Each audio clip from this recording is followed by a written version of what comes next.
So, Dave, there's a lot to talk about. Obviously, the Super Bowl is coming up, and before we get to one of the quarterbacks in the upcoming Super Bowl and how he is for what may be fairly obvious reasons treated fundamentally differently than even the other quarterback who's heading to the Super Bowl. I first wanted to touch in with you about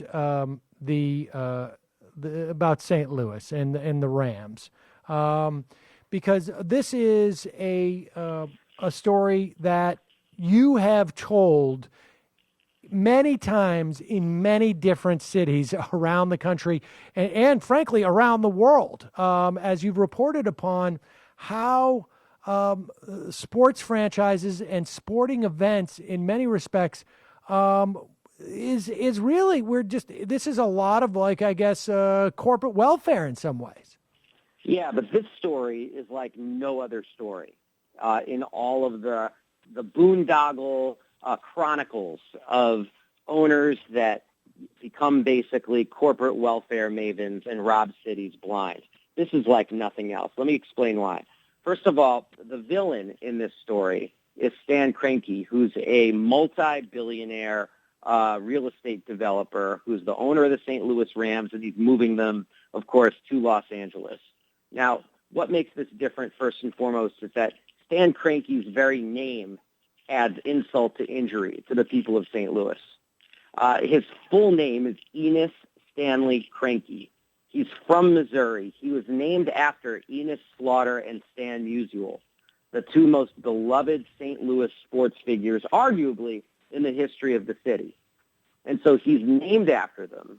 He brings the team to St. Louis, or he buys the team in St. Louis, and then he completes his journey to move them back to Los Angeles. I mean, it's really awful. I was thinking it would be, the similar thing would be if Clay Bennett, who moved the Seattle Supersonics to Oklahoma City, had been named like Kurt Cobain Bennett. Yeah. Just rub that salt in there.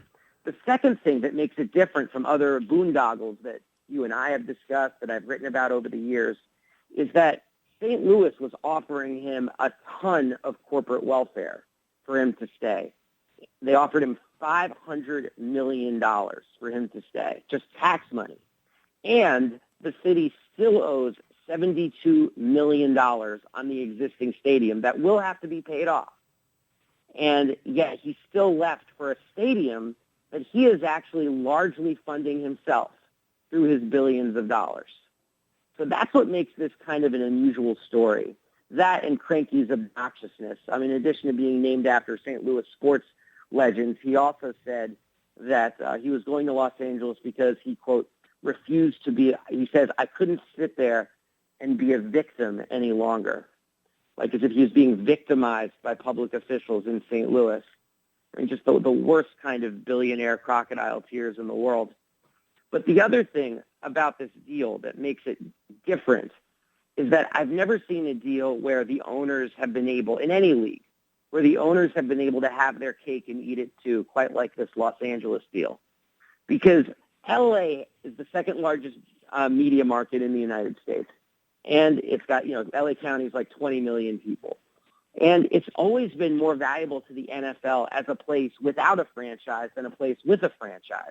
Because if you're an owner in a place like Minnesota, for example, and Ziggy Wolf did this to the Vikings, he said, well, I could always move to Los Angeles, and you better pony up that money or I'm going to move to Los Angeles. And you're able to use LA as a way to extort more money from your local municipality.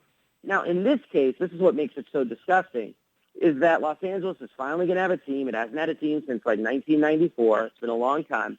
And yet the stadium that Kroenke is building is specifically by NFL instructions being built for two teams. So the San Diego Chargers or the Oakland Raiders might still go play in Los Angeles.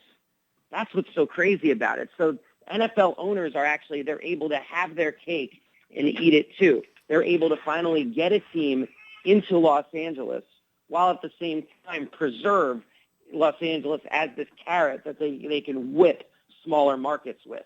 If you whip people with a carrot, I'm aware that that's kind of a mixed Well, metaphor. it's still going to hurt, even if you whip them with a whip or a carrot. But that is really despicable in some ways that they know that they can by simply. And so, how do they do that? I mean, they simply design it in such a way that one team could be home 1 week and away the other. I mean, I guess we do that in New York to some degree. Yeah. And the idea is we want to maintain what we know is a way to basically extort or sort of, I guess, blackmail Hmm. cities around the country. I mean, that is really stunning. So, I mean, give us a sense of what happens to a city, and this is a city that's stuck with Sure. all of this debt and without a franchise. I mean, how do you monetize a stadium like that to pay off that type of debt service? Well, ask Houston how they've been able to monetize the Astrodome, or ask the Detroit suburbs how they've been able to monetize the Pontiac Silverdome. The answer is you can't. And it usually Right. what it becomes is this kind of husk that's become, I mean, the boast that the Astrodome does is it's open for tours. And so people go in, but it's actually too expensive to tear the Astrodome down. And it needs too much upkeep to be able to actually open it up for anything useful.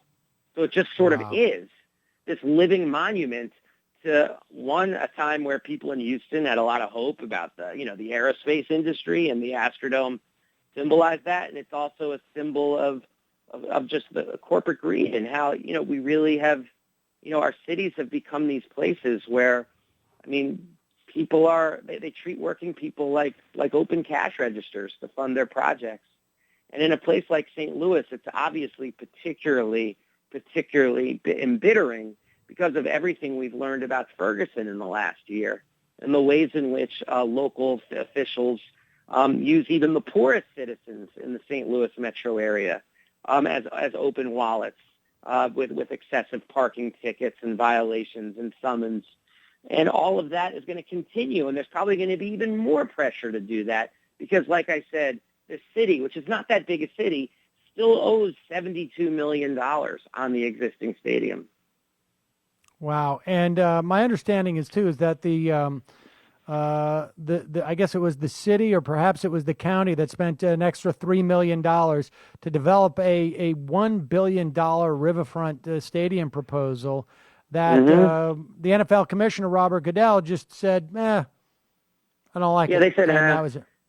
exactly, because, I mean, the potential windfall from this Los Angeles operation, I mean, could be mammoth. Remember, Right. with the NFL owners, Art Modell once called them 28 capitalists who do business like socialists, and the potential for a Los Angeles money grab split 32 ways is the sort of thing that, I mean, people like Roger Goodell can't get enough of, and people like Stan Kroenke. Remember, he's paying for this out of pocket, but he is getting a ton of real estate to build this stadium.